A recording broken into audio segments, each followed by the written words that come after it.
De eerste mogelijkheid van de wedstrijd is voor Cambuur. Nigel Roberta speelt hier Kevin van Kippersluis vrij. Die had heel veel tijd, maar shit vanuit een moeilijke hoek. Vardel.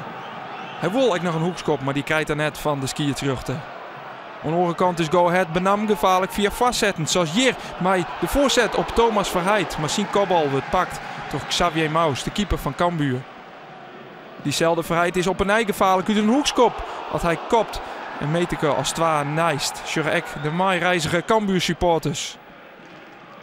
Er wordt in de eerste helft net scoort en in de tweede helft is de eerste kans voor Go Ahead Eagles. Orhan Zepa kopt de bal hier in Jonken. En aan de andere kant creëert er Cambuur zo nou en dan een kansje.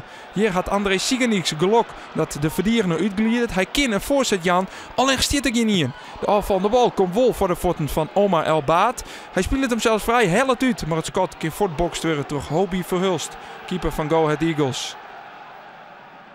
In de slotfase liep het dan toch mistig voor Cambuur. Hier is het Orhan Zepa, maar alle tiert. Maar 1 op 1 zit hij de bal oer. Dit hier de 1-0 wezenmatten. Cambuur liep het dan op wij naar een puntje. Of is er zelfs meer mogelijk? Uit een hoekskop komt de bal voor de voeten van André Sigenix. Die had 10 minuten helien, maar zijn Scott die het krijgt Jonken.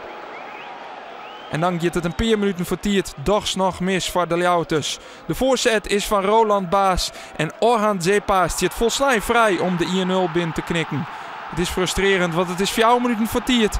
Maar Cambuur gaat hier nog verliezen bij de koprinnen. Het is een mooie kopbal van Zepa.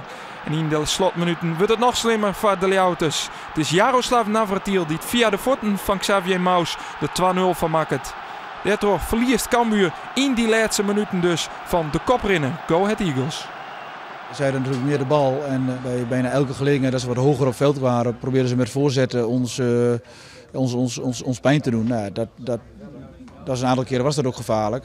Maar ik denk het meest gevaarlijke zijn wij geweest. We hebben heel veel ballen onderschept en we hebben onze kansen ook aanvallend gekregen. Dus iedereen kon het opbrengen om steeds terug te komen. En dat hebben we ook goed gedaan.